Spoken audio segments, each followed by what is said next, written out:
Yo, what's good, everybody? Welcome into AFC East Roundtable, the episode that we have been doing every week on Wednesday night. And this time it will be on New York Jets Media, my channel. And we're going to get into a lot of debates, a lot of discussions. Our teams just verse each other. Half of us are upset. The other half is like pumping their fists in excitement. Me and TD, we both lost by the same points. We both lost by 10 points and lost to the dynasty, yeah, sure. Master at work in the Patriots and Dan Mitchell and the Buffalo Bills. So before we get into everything, I'm going to let you guys talk about how you feel about week one and like your excitement going forward and try to also what does your team need to improve? Because obviously, the Buffalo Bills and the Patriots won, but you guys have to look at the teams and what did you guys struggle in that you feel like they need to improve in order to win the AFC East or in order to win the playoffs, make it to the playoffs. And obviously, me and TD, we have a lot of things that need to improve. So we will be talking for a while. Oh, TD doesn't need to improve on anything. All right, I'll speak for myself. The Jets need to improve on a lot. You'll hear from my perspective. But yeah, so starting off with Dan, obviously the Bills went out there and beat the New York Jets. But talk about how the Buffalo Bills went out there and why do you think you beat the Jets, number one? And what do the Bills need to improve in order to make the playoffs? You're muted, Dan. Shit, my bad. All good. But yeah, dude, honestly, like since the last AFC East Roundtable, I said that the one thing that the Buffalo Bills needed to do to beat the Jets was to absolutely take advantage of your very weak secondary. And that's exactly what the Buffalo Bills did. In fact, this was the first game where Josh Allen ever threw for over 300 yards. And so he racked up 3 touchdowns. And so with the 2 from the passes and then 1 rushing touchdown itself. And then he was actually able to take advantage of those like mismatches, especially taking advantage of Stephon Diggs and John Brown, who had tremendous games.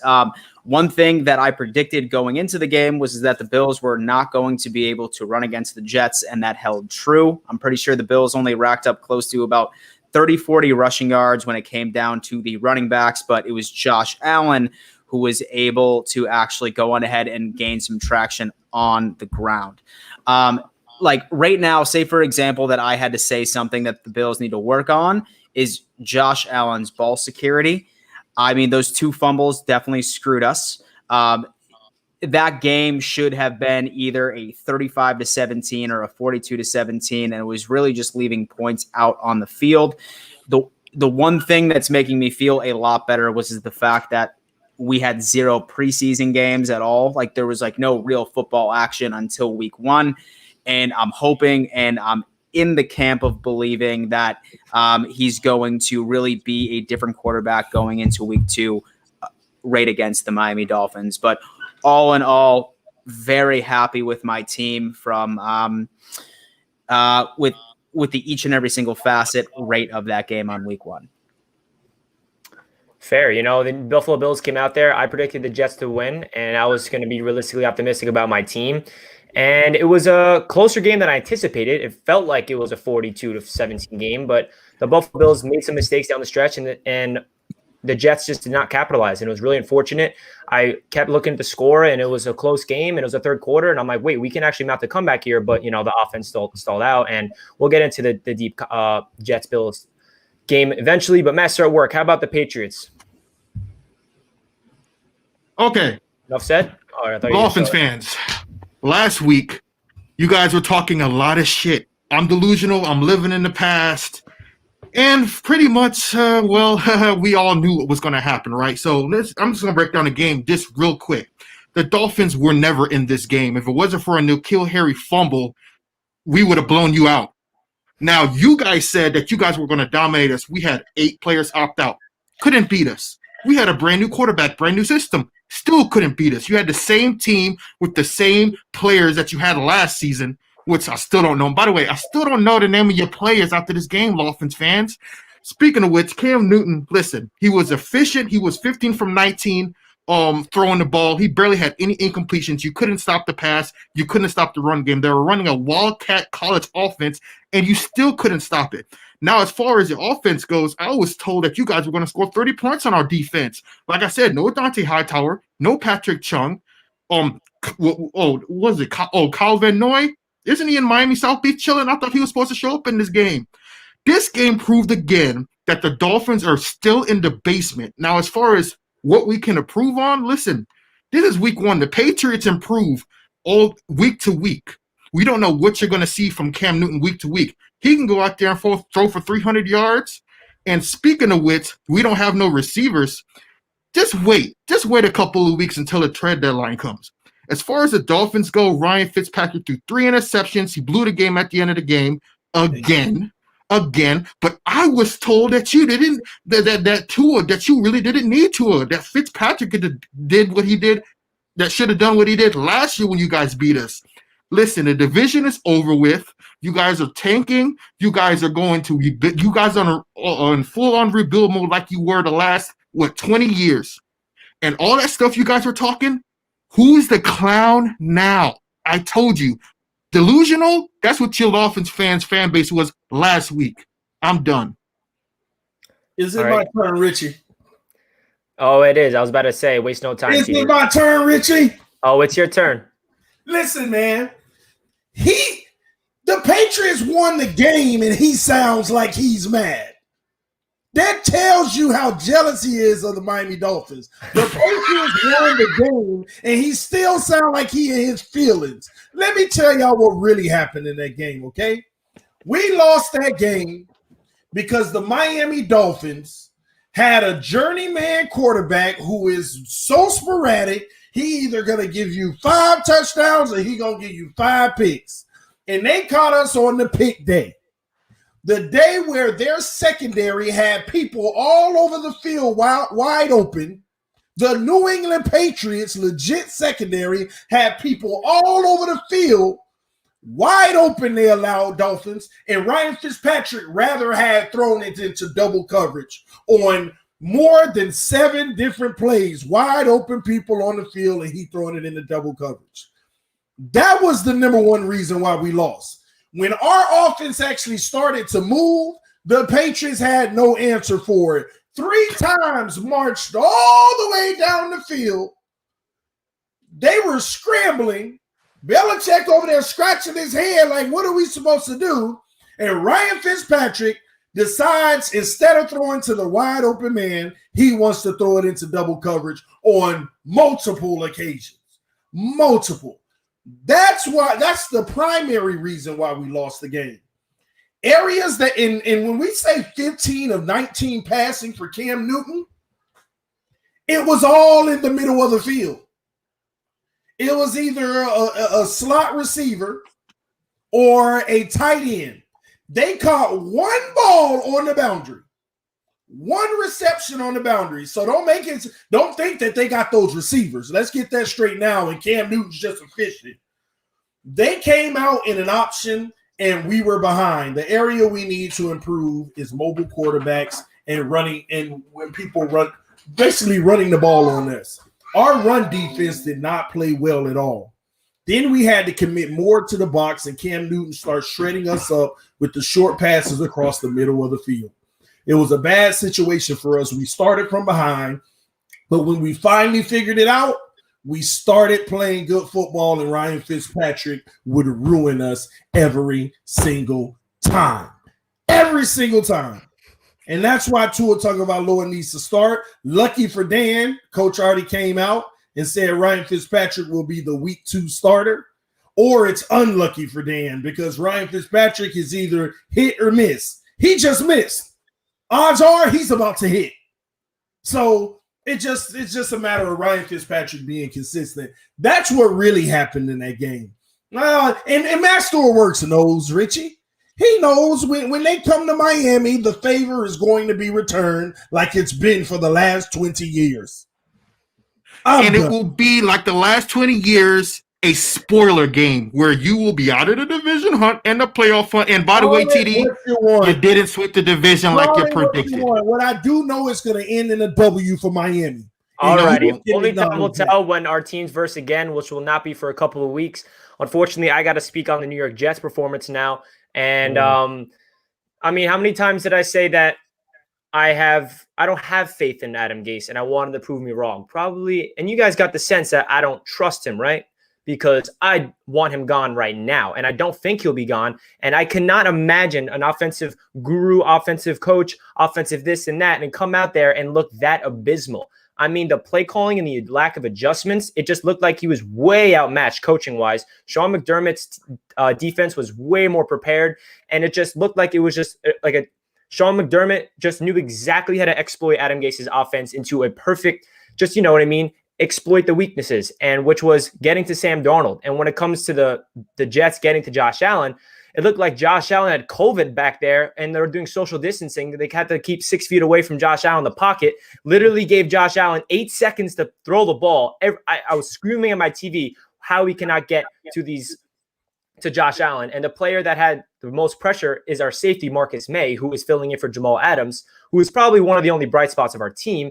And it just didn't make sense to me how we just let Josh Allen sit back there, take his time, throw the ball downfield. Oh, no one's open. All right, let me just run down the field and get a first down. The defense wasn't prepared. The offense looked absolutely abysmal, bottom offense in the league. And it's going to be a long, long season for Jets fans. I'm still optimistic about the future, but going into this season, I knew it was going to be rebuilding year. I knew it was a year where we're not going to the playoffs and we're not going to go 9-7. I said that's our ceiling, and I'm not even there anymore. I knew that we're not even going to make the playoffs, and I knew that going in. I'm still optimistic about our future, but overall, the team was a mess. And for us to not capitalize on the Bills' mistakes, which was a pretty good amount, I feel like if that Buffalo Bills performance was against a good team, it would have been a closer game. Just because of the Bills missed a lot of field goals, Josh Allen's fumbles, and we just did not capitalize on the mistakes. And the New York Jets went out there and just looked completely outmatched in all phases of the ball. The only positives was really rookie Mekhi Becton. He looked like an absolute stud out there. He let up a sack, but he was graded the 11th best offensive tackle in the league. And if you watch the film, he was throwing people around. He looked like he belonged, and he looked like a man amongst boys. So, like, really, there's really only a handful, less than a handful amount of positives about the Jets. But what we need to improve on is pretty simple. It's coaching. It's getting the people involved, exploiting the opposite team's weaknesses. That's what good coaching is. That's adjusting. And Adam Gase's offense, how many times did he call a screen pass? It felt like every single time. I mean, it didn't make sense to me. And yes, I understand the Bills secondary is elite, and that's what you do. You just screen. We'll give Adam Gase this. All right, Jameson Crowder took one to the house for 70 yards. He got lucky on that one. But, like, it just didn't make sense to me. How many screen passes are you going to do? And then he throws a screen pass to Chris Herndon, and that was the offensive drive in the third quarter where I'm like, wait, this Jets team can actually get back in it. We're only down by, I think what was it, 21-10? And our offense had the ball in the third quarter. And I'm like, if we go down there and score a touchdown, this is a ball game. And what does Adam Gase draw up on 1st and 10? A tight end screen to Chris Herndon, and he fumbles the ball, which I think should have been an incomplete pass, but that doesn't matter. Fumble the ball, completely turned the whole game upside down, and the Jets just looked absolutely atrocious from top to bottom. And it's really concerning, and more injuries keep piling up. Le'Veon Bell on IR, Denzel Mims on IR, Jameson Crowder has a hamstring injury apparently. Mekhi Becton is dealing with the hamstring as well. Pretty much any player on the Jets that I'm somewhat excited for is on the injury report. So that's my rant on the New York Jets, right? I can go on for another 30 minutes, but I'm sure you guys do not want to hear this.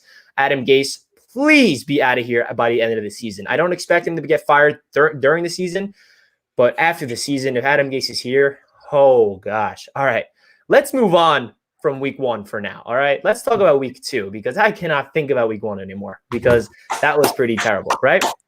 Week 2. I don't blame you. Yeah, bro, it was terrible. Week 2, the New York Jets are hosting the San Francisco 49ers, the former NFC champions. The Patriots are going to Seattle to face them on Sunday Night Football. Lost. And the Buffalo Bills are heading to Miami to face the Dolphins. So we're going to start with TD. What are your expectations for week 2? Obviously, you and Dan are the ones that are versing each other. Me and Master Work are not versing each other, not until for a while, I'm pretty sure. So TD, let's hear your prediction for week 2. I have mixed emotions about week 2. I really do, mainly because I'm a part of a growing group of people that want to see Tua Tagovailoa start as soon as possible. And we're trying to hope our very best that he starts against the Jaguars next Thursday night. But the only way that happens is if Fitzpatrick repeats his performance. But that's the mixed emotions about it because something in me knows that he won't. That's what Fitzpatrick does. When it's time to bench him and he gets to start one more time, he's going to come out and give 4 or 5 touchdowns and have one of his best days and still continue to sit our rookie. And he's going to be the one to have a disaster game against the Jags. So I have mixed feelings when it comes to the Buffalo Bills. I'm concerned about their rushing attack, but to hear that their running backs only combined for under 40 yards makes me feel a little better. I didn't know that. But Josh Allen is still going to be an issue in containing. So I don't think I have much of a concern with the run game from Buffalo because that's all we're going to work on this week. And I know that our coach knows how to correct things. But Josh Allen, that aspect of the run is what I have a concern about. But the plus for Miami versus Buffalo is guarding that secondary. Josh Allen had over 300 yards against the Jets. That ain't happening against Miami. I could be wrong, obviously, but that's going to be really hard to happen. Just got to get pressure on Miami secondary. A lot of these guys, their snap counts are going to go up. What happened this week is almost everybody on our defense, like literally about 80% of our defense played less than 60% of the snaps. We mixed it up. We spared guys. We didn't want them to catch injuries. We wanted them to get their game time speed under them. So a lot of people had the opportunity to play that wouldn't normally play as much as they did. So this week, Flores already said that he's going to tighten it up. You're going to see a heavier dose of Byron Jones and a heavier dose of Xavier Howard. Xavier Howard didn't even play 50% of the game. He didn't even play half of the game. But we're going to see a heavy dose of those guys this week. Our rookie, Noah Igbenogany, in the nickel. And the safeties, it'll be just fine. I think we're going to do a much better job in the pass game this time because we were a little weak in the middle. Patriots did nothing on the outside. And I think that we're going to have the Buffalo's biggest threat in the pass game to me is Cole Beasley, but he's going to get locked down by a rookie. And Dan doesn't believe it, but I'm going to prove it to him this week.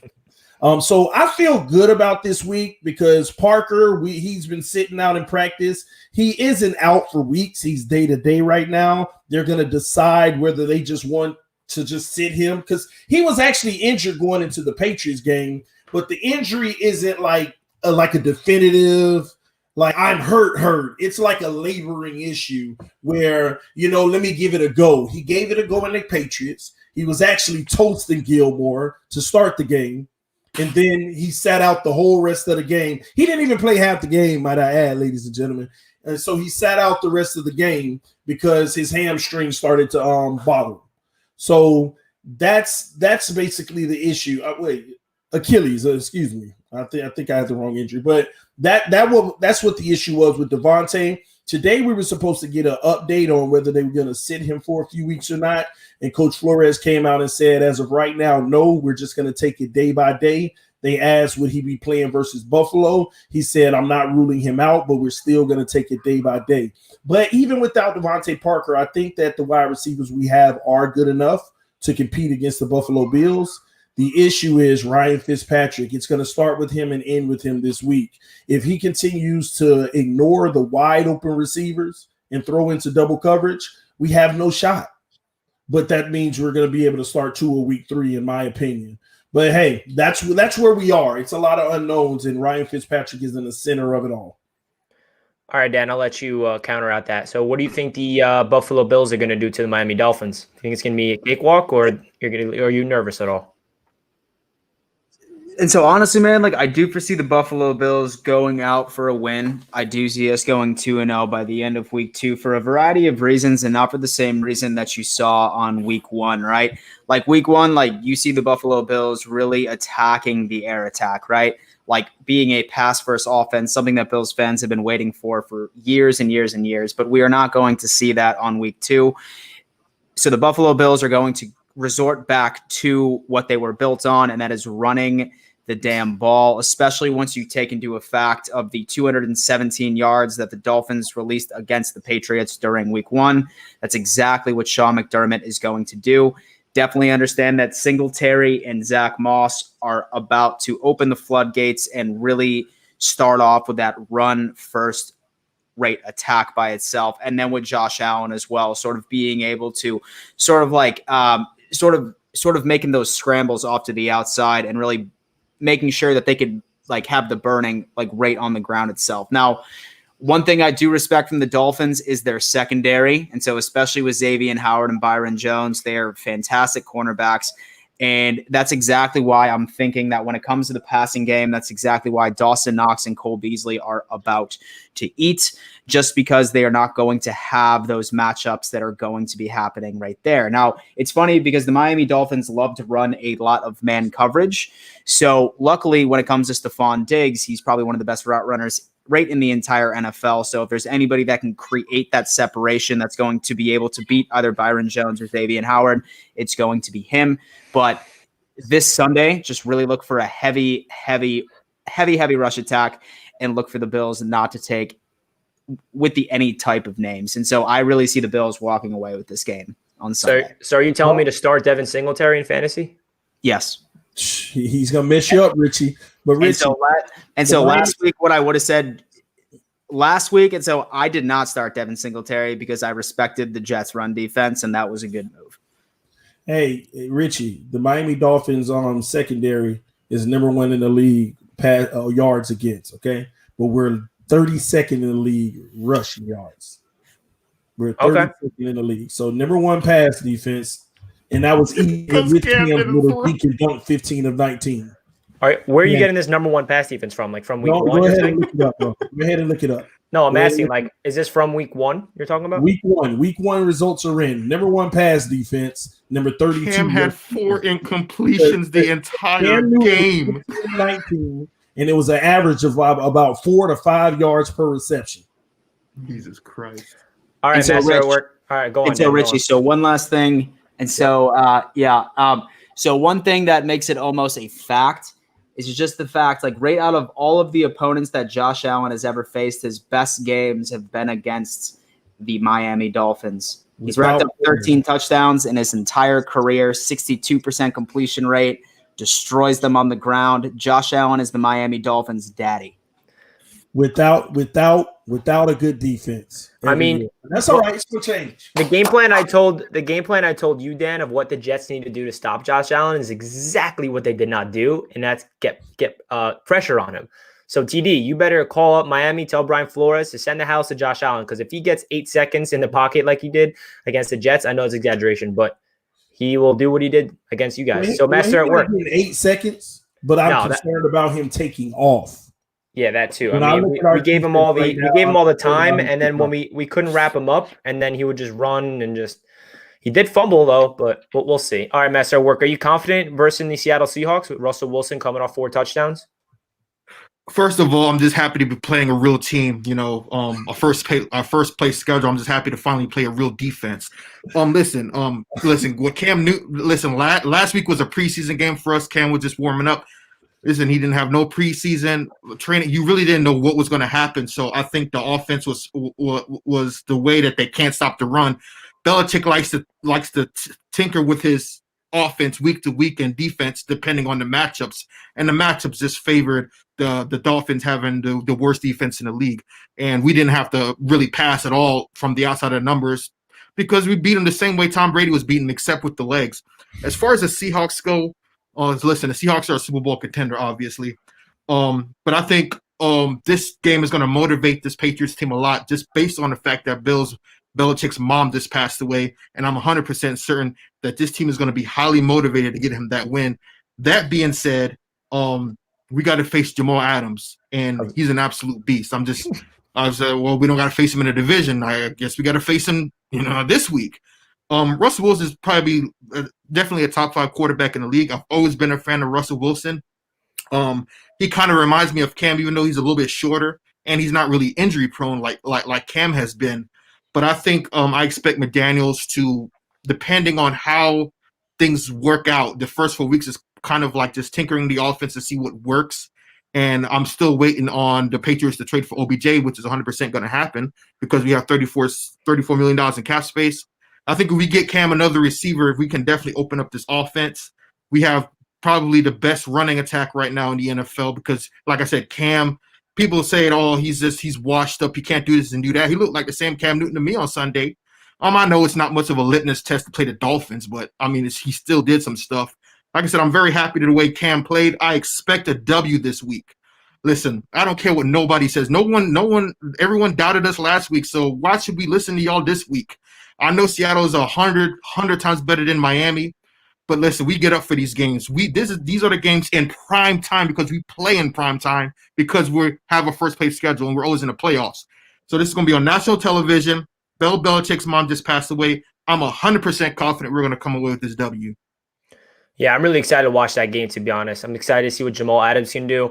It sucks for me, man, because you guys know me. I've been such a big Jamal Adams fan, just like any other Jets fan. And like the Seattle Seahawks have been my NFC team for like my whole life. I love Russell Wilson. I love the Legion of Boom. And now that Jamal's on that team, it's like, do I still root for them? I don't know. But moving on to the Jets versus the 49ers. So the one thing about this game is the 49ers are just as banged up, but maybe not just as banged up, but they are banged up. George Kittle might not be playing. Richard Sherman's on the IR. Deebo Samuel's not playing. So do I expect the Jets to come out there and even compete?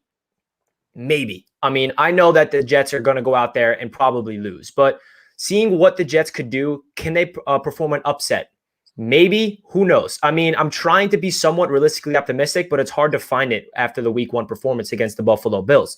We're going up against another great defense. The Buffalo Bills are one of the best passing defenses in the league, and we have a big test. And Adam Gase really has to get his shit together because if he doesn't, then this offense is about to go 0-2. I mean, this team is about to go 0-2, and we're going against the Indianapolis Colts week 3 in an 0-2 hole. And I know that we're the big underdogs here, and the only matchup that I like against the 49ers is the 49ers is a run-heavy team, just like the Bills.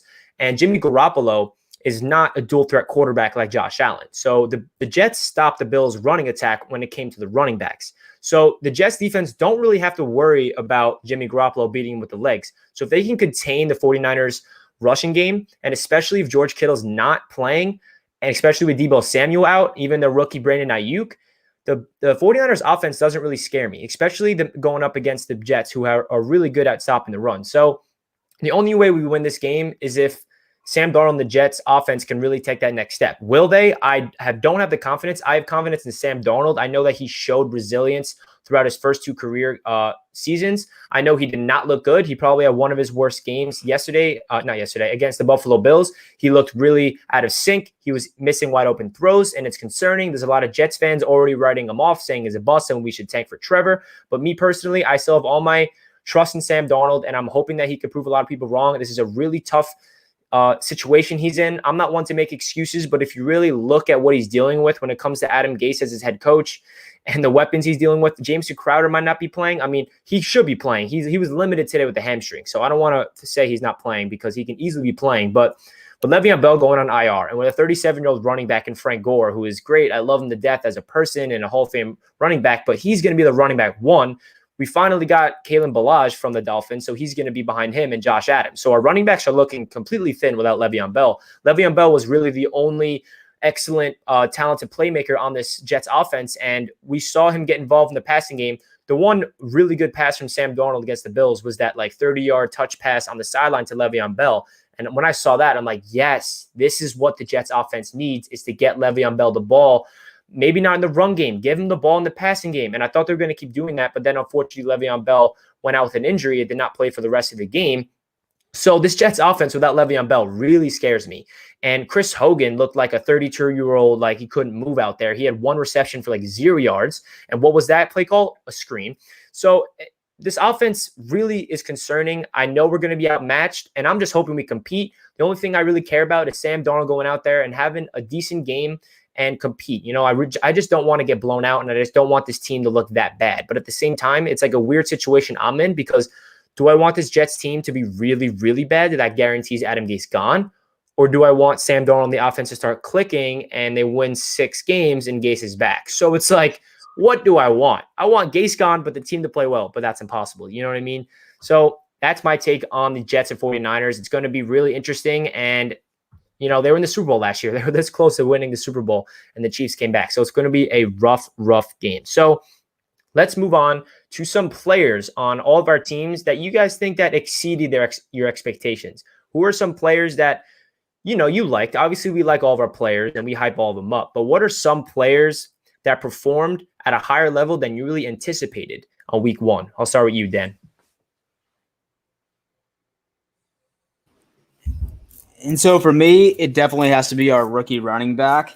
And so when it came down to it, was Zach Moss. Like, I was expecting the Bills just to sort of like slowly make an introduction to him right into our offense, but he just absolutely went in from the very beginning. And so he ended up catching his first touchdown pass. He was out there in the backfield really doing his thing. So many people are talking about that eventually he's going to take over Devin Singletary's spot as the RB1, and he's going to be the feature back for us. I mean, he's definitely making a case for himself, man. And I think that so the Dolphins, especially on week 2, are about to be getting super acquainted with Zach Moss. Okay. I see TD's face over there, man. Master at work. Who played well for the Patriots that you really weren't expecting? Some guy by the name of J.J. Taylor, who I've never heard of. I was like, J.J. Taylor, I ain't even heard of this guy. I mean, I looked at our roster, but I don't know why I didn't see him on there. But he's probably gonna. He just had. I don't know if it's just a 1 week, if he had just a good game, because I don't know. Like, I need to see more of him, but I was just like surprised to hear that name because I've never heard of it before. Yeah, but that's pretty much who surprised me. And the one guy that I absolutely can't stand right now is our kicker, Nick Folk, man. I don't know what it is why we can't find a kicker. There's like, can we just hire somebody off the street to kick a field goal? Because like, I don't trust this dude from a 20-yard field goal. Like, we have a bad kicking situation. We might have one of the worst kicking situations in the league. Hopefully we can find somebody, because we're just Hall of Famer back. Honestly, I'm just speechless when it comes to the kicking game. But who needs much of a kicking game when you play Miami, right? Oh boy, you should bring your Hall of Famer back. Oh, Vinatieri, who missed 4 field goals in a row the other night. Yeah, he's old. He's an old man. He'll always be a legend in my book. Everything he's done for my franchise. All right, TD, who played well for you guys that you weren't really expecting? Man, there were 3 players that actually balled out, man. Christian Wilkins, defensive tackle, had a hell of a game. Sack, tackle for loss, a few of those. Just made some bat downs, just made some amazing plays. He was all over the field, showed up. But the 2 biggest, brightest stars, first of all, I don't know if y'all know this, but our offensive line was perfect against the Patriots defensive line. They gave up 1 sack, and that was Ryan Fitzpatrick's fault, running out of a perfect pocket. And we have 2 rookies on that offensive line.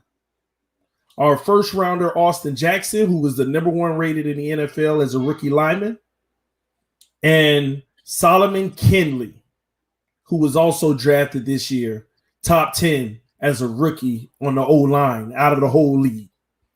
And so we got 2 rookies that played top 10 football level. And I was shocked. That was our biggest question. Can our offensive line protect the quarterback? Literally, Ryan Fitzpatrick throwing picks under no pressure. That offensive line played a hell of a job. And I want to say led by 2 rookies, Austin Jackson and Solomon Kinley. Those kids, man, I was shockingly impressed. I didn't even believe it. Thought I would see struggles. They actually played like Pro Bowlers. Okay, that's good. That's good to hear. The offensive line was one of the bad parts for the Jets, but Mekhi Becton definitely shined. I mean, if you look at his film, there were some times where he was literally throwing people around, and it was just so fun to see, because as a Jets fan, we just wanted that. So we were so spoiled with the Brickashaw Ferguson, our left tackle, so we haven't really had anybody but Mekhi Becton. But one player that, I was expecting him to play well, but he exceeded my expectations in terms of how well he played, and that is Marcus May, safety. He filled in for Jamal Adams, and Greg Williams utilized Marcus May exactly how he utilized Jamal Adams, and lining him up in the box, lining him up in the nickel, blitzing him. And Marcus May balled out. He had 2 sacks, 2 tackle for loss, 2 pass deflections, and a forced fumble. Those are stats for a safety. So Marcus May, he's in a contract year. He's a free agent next year. He was in Jamal Adams' shadow last year and throughout his whole career, honestly. So a lot of people looked at the Jets and thought of Jamal Adams as the star on the defense, and Jets fans always knew about Marcus May, and this is his time to shine, and I'm really excited about Marcus May's future. Another player I really liked is cornerback Bless Austin in his second year in the NFL. He's a guy that's a physical, scrappy kind of cornerback. He was hitting people really hard. He felt like he was in every single play. He did give up a couple big plays in coverage, but just in terms of his physicality, I feel like it's very unique for a young cornerback to be hitting that hard and getting his nose dirty, really. There was not really that much positives about the Jets, but those three guys definitely stood out to me, Mekhi Becton and Marcus May and Bless Austin. So going into the next segment on this stream. So what are your biggest concerns going into the rest of the season? Not even week 2, but if there's one part of I know we touched up on this on what needs to improve based on week 1's performance, but if there's anything that you're like concerned about that's not going to play well on your team, if, all of us want to make the playoffs, right?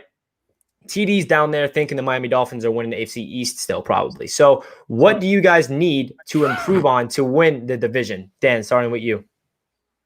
And so, really my biggest concern right now is just our overall depth in the linebacker department. So we saw Edmonds and Matt Milano go down with injuries. I'm thinking that Milano is most likely going to miss a couple of games. He's not going to be there for the Dolphins during week 2. And then right today during practice with Edmonds, he was in a red non-contact jersey, so things are looking good. But during that game against the Jets, we ended up losing out on 4 of our linebackers. So I think that we need to address the linebacker room, whether or not that it's this season or whether or not that it's next off season, whether or not that we just need to focus on that during the draft or free agency. But I really didn't understand how slim we are right in that department. And I'm just hoping that we can go on ahead and stay healthy. And I am praying to God that by some miracle that we can have both Milano and so Edmonds ready for week 2 and moving forward. But it's really just those soft tissue injuries, man. It's really those soft tissue injuries that are really having so many people go to the IR. And I just need the Bills to stay as healthy as damn possible. Welcome to the club, man. The New York Jets they were using an outside linebacker starting at the inside linebacker position against the Bills. Literally the first play, Blake Cashman injured his groin, and we did not have CJ Mosley because he opted out, obviously. Avery Williamson, who's supposed to be our starter, he was out with a hamstring. And then Neville Hewitt and Blake Cashman were their starters. Blake Cashman's injured right away. And it feels like, I don't know if there's another team in the NFL that you guys can name that are getting battled with the most injuries. The 49ers are definitely up there with the Jets, but it's actually insane the amount of injuries and soft tissue injuries that the Jets have to deal with. And it's really not helping this team at all. We're not talented as it is, and we lack depth in a lot of positions as it is. And these injuries are I'm just refreshing Twitter, waiting to see who's next. Who else is limited in practice? Who else is dealing with a soft tissue injury?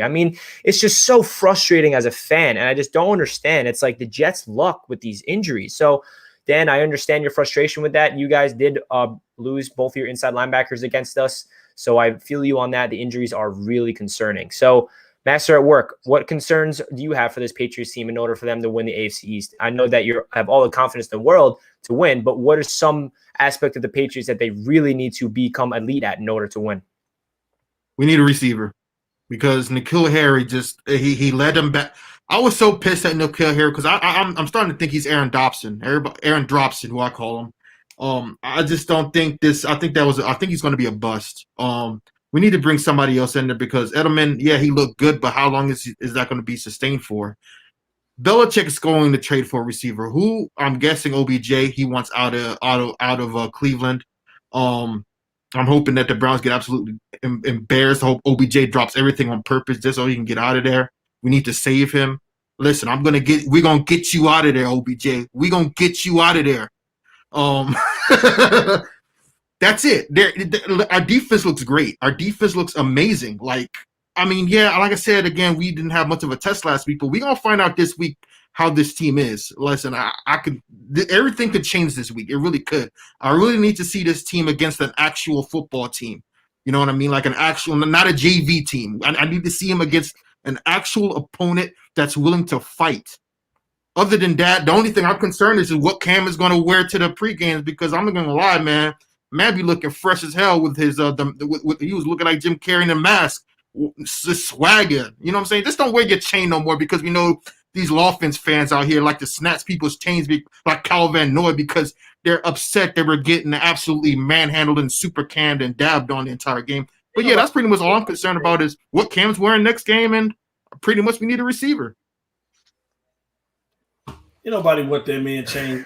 Yeah, they can't snatch my chain. Ain't nobody snatching your chain. It's part of the uniform. You come out there on the field, it's part of the uniform. All right, TD, what do the Dolphins have to clean up in order to win the AFC East? Listen, man, Tua needs to start in the discussion. Tua needs to start.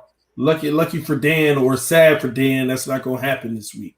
It depends on which Ryan Fitzpatrick we get. Tua Tagovailoa needs to start his career so that the Miami Dolphins can have the best chance to win. It's that simple, man.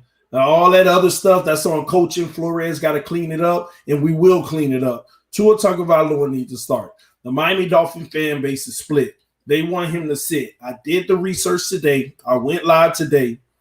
Do you know that more QBs that started between 2003 and 2017, the ones that started had more success than the ones that didn't?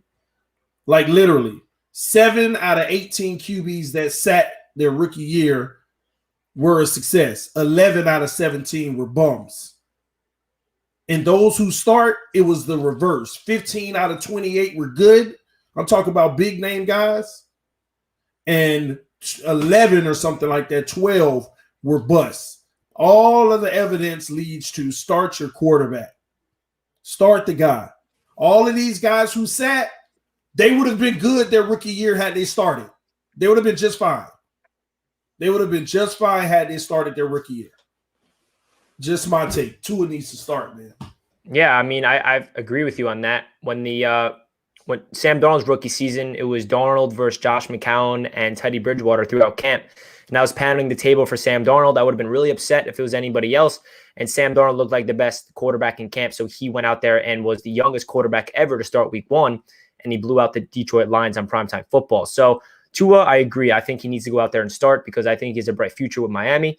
Going into the Jets' concerns, I mean, should I talk for 2 hours or what? How long do you guys want to give me here? So I'm going to really just talk about one thing, I guess, and that's really the offense. I mean, this offense just needs to get continuity and just confidence. It looked like they were just completely abysmal, and it comes down to every single player. It comes down to the quarterback. It comes down to the wide receiver. It comes down to the protection. It comes down to the route runners. It comes down to the running back, and it just all 11 guys in the field need to play together as one. And it felt like everybody was not on the same page. I am confident in Frank Gore to be a running back 1, but he's too old in order to take that running back 1, like those handoffs. You know, he's a guy that should be a backup behind a great, talented running back like Le'Veon Bell, but unfortunately he's on the IR. So this offense is going to look really different without Le'Veon Bell. It is definitely concerning. But going to the defensive side of the ball, we need to get to the quarterback, man. I mean, you guys heard what I was saying about us going to the going against Josh Allen. He was just sitting back there, and we just could not get pressure. We had this. Our safety had the most sacks on our team. Not a defensive lineman, not an edge rusher, not an outside linebacker, but a safety. That just should not be happening. Greg Williams really needs to get creative with his blitzes because this defensive line, we just don't have a proper edge presence. And if you give the quarterback all the time in the world, he's just going to find the open man. And that's what's happening. This Jets team is not looking too promising, and the injuries are definitely a huge reason why. I think that this Jets team would look a lot different if every single player was healthy, but that's part of the game. You can't make that an excuse. The great teams are the ones that can have that next man up mentality, and the great coaches are the ones that can maximize potential out of their backups, out of the practice squad, and the Jets need to prove that they can do that. And if they don't prove it, then Adam Gase should be gone. I mean, I can say that 5 times in a row that Adam Gase should be gone. Unfortunately, the owner, Christopher Johnson, talked to the media today, and he was speaking on he has the utmost confidence in Adam Gase. I'm not reading too much into that because he said the same thing about Todd Bowles, and he went over and fired him that year. So hopefully we just need someone else in the building because it's looking like Sam Darnold's regressing under Sam Darnold's regressing under Adam Gase. And it's super unfortunate because Sam Darnold's fundamentals and his footwork and everything about him looked way better his rookie season. And if you go back and look at the tape, he looked more confident. He looked more poised. under Jeremy Bates' offense. And then Adam Gase comes around, and I don't know what it is or what he's saying, but Dowell Loggins and Adam Gase are not the ones that should be in Sam Darnold's ear. I still think that Sam Darnold's extremely talented, and he seems to put everything together, and he needs a system in order to succeed. But right now, it's not looking good. Hopefully, they can go out there and shock the world this week. You never know. So let's talk about fantasy football. Are there any players on your teams that you guys think that you should start based on the matchups going into week 2? Because Jameson Crowder had an excellent game against the Buffalo Bills. I knew he was a must start for for Jets fans, we know how valuable Jameson Crowder is in terms of PPR, because that's really all Adam Gase does is call screens and call dips and dunks over the middle. So Jameson Crowder had a day. But Dan, who on the Buffalo Bills do you think is a must start for fantasy football? And so say that you have Josh Allen on your team, start him 110%. And so last week he ended up putting up like 24 points, I want to say. And then he's going up against the Miami. And so the Miami run defense, especially after what Cam Newton did to them on week 1, see that on steroids. Definitely start Josh Allen. Okay. Yeah, it's going to screw up your fantasy life. Master at work. Who on the Patriots should we start? So I made the mistake last week of starting Brady over Cam Newton. Never again. I'm starting, like I said, Cam. Honestly, bro, like I think they're gonna have to open up this offense next week. They just didn't want. I don't think they wanted to show all their cards yet. They wanted to wait until they played an actual opponent before they started showing what this offense can really put up. Listen, I know a lot of people are like, why would you start Cam against that Seahawks defense? Listen, I can understand why you would say that, being that we don't really have much to throw the ball to. But he, like I said, he gets a lot of yards and a lot of fantasy points with his legs, and he did last week. You know what I mean? He doesn't really have to throw the ball to get a lot of fantasy points. You know, so that's who I would say. Alrighty. TD, how about you on the Dolphins? I picked up Matt Breida, and he did absolutely nothing on my bench. Should I drop him or what? TD? All right, he's having an audio problem. All right, I'll talk about the Jets fantasy then. So James Crowder, like I mentioned, he had a great game, but who should the Jets – I'm not expecting anybody listening or watching to the stream to have any New York Jets on your fantasy team. But if you do, I think Chris Herndon is destined to have a bounce-back game.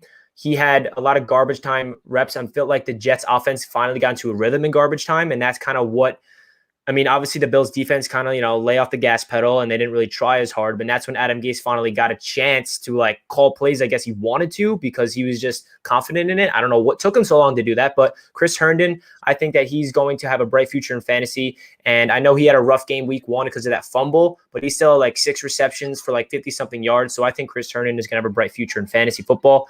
TD, anybody on the Dolphins you think is a must start? I have a wild card must start, and you may even be able to find him as a free agent right now. Go pick up Jakeem Grant for this week. Go pick up Jakeem Grant. First of all, Parker is already in the middle there, but Jakeem Grant was wide open the entire game. He got targeted 4 times and he caught 3 balls for 25 yards. But when they watched the film this week, and Brian Flores has said it so many times in the press conference, we cannot ignore the wide open guy. And it was Jakeem Grant in the middle of the field. And when I say open, 12-foot separation on many plays from the defender who was guarding him. Watch out for him this week versus Buffalo, because Fitzpatrick, learning from his mistakes, is really going to be adamant about looking for Jakeem Grant coming across the middle wide open, especially with Buffalo having issues with their linebacking core right now. Especially with them having issues in the linebacking core. Jakeem Grant is the guy who might put up big numbers this week. Alrighty. And I see that we got 188 people in the stream. Make sure you hit that like button if you're enjoying the AFC East Roundtable. Us 4 are so happy to bring this to you guys every single Wednesday night. And it's going to be every single week, no matter what teams are playing well, what teams are not playing well. Obviously, I'm here hosting this as the Jets were embarrassing in week 1. So no matter what, we're going to be here every single Wednesday. So let us know in the comment section when this is over if you guys are enjoying the AFC East Roundtable, because we're having so much fun with this. We love getting into heated debates. We love hyping up our teams. I wish I could be more optimistic about my team, but I'm more optimistic still about our long-term future. Definitely not optimistic about our short-term future until Adam Gase is out of the door, man. I mean, I didn't hear the end of Adam Gase ever since we started the stream, and I can tell you, you guys are right. I mean, we got 10 minutes left in the stream. So what do you guys really want to talk about? Because I don't really have anything else planned. I mean, I can go on for 10 minutes if you guys don't want to talk. You guys can just listen to me. I mean, it's up to nobody y'all. want to hear about that trash team. This a has been, man. I want to thank. Listen, I want to say a huge thank you to all the Dolphins fans last week that was talking reckless, including you, Finsanity. You gave me great content for my channel. We clowned you. I got huge numbers from it. So I want you to continue talking reckless with your lives and your videos so I can chop you up by week 15. And I want to thank everyone for watching the stream, obviously. Anybody else got anything to say? I mean, listen, the season just started. At the end of the day, this happens every year, ladies and gentlemen. You're right. The Patriots grab one, and then we have them depressed later on at the end of the season. We win the division too. But those days are over. Those days are over. But anyway, Dan, this week is redemption week for the Miami Dolphins. Ryan Fitzpatrick is, and that's who I should have said too, Richie. You want to pick up Ryan Fitzpatrick in fantasy. Listen, the game after he throws 3 picks. You're telling us you want Tua to be playing though. No, that's why I said I'm at a dilemma. I started out by saying I have mixed feelings about it because I know that he's gonna come out and light it up. And then he's going to have the Dolphin fans delusionalized again with, it's all fine. Y'all were dragging on him. This is what he does. He always throws 3 picks and 0 touchdowns and come back and give you 4 touchdowns the very next game. It's ridiculous. And right. Dan, you're about to catch the back end of that, man. You're about to catch the back end of Fitzmagic. I know Dan knows all about Ryan Fitzpatrick. Over in Buffalo. We know about him over in New York. He holds the New York Jets touchdown record out of any quarterback ever, which is kind of embarrassing. Are you serious? Yeah, 31 touchdowns in 2015 is the most in franchise history. So Ryan Fitzpatrick, I hope that record gets broken very soon. Hey, Richie, to add more insult to it, he probably had 8 out of 16 games where he threw 0 touchdowns. Dude, and got to 31 in the other 8. I wish we had those weapons for Sam Darnold right now. He had Brandon Marshall, who had like 1,500 yards and like 14 touchdowns and put up like crazy numbers. Eric Decker was a beast, and Quincy Enunwa in that slot was awesome. And we don't look the same this year, man. Our playmakers for Sam, we're just failing Sam Darnold. It's really unfortunate, and I just don't. I mean, what do you guys think? I mean, when all these people saying the Jets should tank for Trevor and things, in my perspective, any young quarterback that's in the Jets organization right now will not flourish. I mean, it's just the organization just does not know how to surround them with talent, surround them with continuity, instilling a culture. And I just don't see any young quarterback to really like win. I mean, I think look at the Bills with Josh Allen. That is how you develop a young quarterback. They have a quarterback coach in their ear. The Jets do not have a quarterback coach. Like what? Dowell Loggins is their offensive coordinator and quarterback coach. No. You got to get a quarterback coach to develop your young quarterback. You know what I mean? The Bills are doing it right with Josh Allen. The Jets are doing it wrong with Sam Darnold. I still should have hired Eric Bieniemy. I know. I actually tweeted this on my Twitter a couple days ago that blew up. It has like 2,000 likes. I said, the Jets interviewed Mike McCarthy, Cliff Kingsbury, Eric Bieniemy, Matt Rule, and decided to hire Adam Gase. That decision has screwed up the Jets' future. It has set back this Jets franchise for a couple of years, maybe even more, because hearing the ownership having all this confidence in Adam Gase just makes it so much more unfortunate, because it just doesn't make sense. These owners just don't know football. They're just businessmen that sell baby powder. I mean, Johnson & Johnson's, you guys have that baby powder? Yeah, that's the New York Jets owners. That's their business. They are terrible people that just they only care about money. They don't care about anything to do with football. They have no knowledge of football.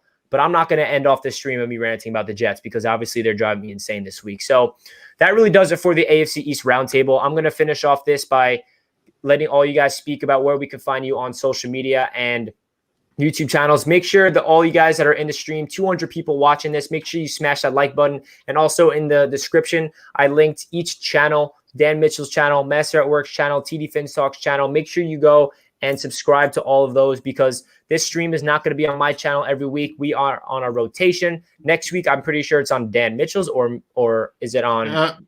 It's on my channel. Okay. Yeah, next week it's on Master at Work's channel. So make sure you subscribe to all 4 of our channels in order to be up to date on where the stream is at. Again, I want to thank you guys that have been watching this, coming in every single week and supporting, hitting the like button. I love how, don't worry, even though we're not talking to the chat, we're all looking at the chat. We see all you guys debating. It's like a debate within a debate. We got us 4 debating on the screen, and we see the chat. We see the Dolphins fans. We see the Bills fans. We see the Jets fans and the Patriots fans all debating, and that's awesome. We want to bring a healthy environment. Again, football is a thing we love. It's a thing of beauty, and we're just here to talk football, man. Obviously, we don't like each other's teams. We say this every stream, but at the end of the day, we're all diehard NFL fans. And to finish off the stream, I want to let you guys speak up on this. And also, before I let you guys speak, I would really appreciate it if you guys go check out my other YouTube channel, Touchdown Kingdom. It's all NFL content. I just started it up, and I really appreciate it. I started off from scratch, and I've been putting a lot of work into there. So with that being said, Dan, where can we find you over on social media? And so, yeah, guys, so same thing with Instagram and Twitter. It's at Real Dan Mitchell. I mean, especially Dolphins fans. I mean, definitely feel free just to tweet me and just, sort of like and so send a bunch of shit my way, and then I'll just completely reverse the table once, and so the clock hits 0 at the end of the 4th quarter. But, I mean, definitely feel free to follow me there. Same thing on Instagram, Real Dan Mitchell. Dan, Saturday, Dan? Sunday. No, Saturday. Yeah. Yo, I forgot. And so Dolphins fans. And so I'm having TD on my channel as well with another Dolphins YouTuber named Dougley Durong. And I'm bringing another Bills fan with me, and we're going to do sort of like a huge little debate as well. 2-on-2. 2-on-2, baby. So, I mean, definitely mark your calendars for that. That's awesome. Master at Work, where can you find you at? I mean, I saw your week 1 memes video. That was pretty funny. So here's the thing, right? I spent 9 hours editing this video, man. You guys watch NFL Primetime with all new one is horrible. The new NFL Primetime is absolutely horrible. So I did my own little thing on it. I got all the highlights of mostly all the games. It's called NFL Meme Time instead of NFL Primetime. I pretty much just poke fun at all the games that's been going on. Just my takes. I've got a lot of very positive feedback. It is time consuming, but if I got enough time, I will try to do that every week. You can follow me obviously on YouTube, Master at Work, and Master at Work Inc. at Twitter and Instagram. So, and listen, I enjoyed sinking my venom teeth in you Dolphins fans last week, but you guys are fun, man. I love poking fun at you guys in the comment section, man. And it's all right, Richie. Yep, it's all you, TD. In all seriousness, though, y'all do need to check out Master at Work. This guy's a master editor. I enjoy your work, even though half the time it's talking about the team that you wish you were, the Dolphins. But anyway, but make sure you subscribe to Master at Works, because every time you subscribe to his channel, you get a free coupon to a massage parlor in Palm Beach with Robert Kraft, just so you know. Right? You got jokes. That's a good one. I got to give you that one. That's a good one. Anywho, man. You get a happy ending, too. Oh, Lord. This is TD Fins Talk. Yes, learn know how a champion feels. But anyway, this is TD Fins Talk, man. Y'all can check me out on Instagram, Twitter, Facebook, Sportscaster, DolphinsTalk.com, all of those different platforms. And it's all the same tag, TD Fins Talk. But I'm trying to grow my Instagram, so y'all go over there. I just hit 700 Instagram followers. Ooh, big boy over here. Y'all know I won't be on social media, but I'm trying to get on there now and do a little something, man. So y'all come check me out. I can't wait for Saturday, Dan. I can't wait, man. Me and Doug's ready, man. We're ready, man. It's gonna be sick, man. It's gonna be a good time. Yes, man. Yeah, so I'll see you then, man. And guys, I just want to say I love doing this with you guys. This is actually very fun, and I'm enjoying it every week. Thank you, man. I really appreciate all 3 of you guys coming on here, and I'm excited for Master at Works next week. Make sure you subscribe to all 3 channels, like I said earlier. And that does it for this week's episode of AFC East Roundtable. We will catch you guys in next week's episode. Hopefully, the Jets will come out with a victory and an upset. Let's go, baby. Jets Bubble over screen 49ers. Gase. Bubble screen Gase.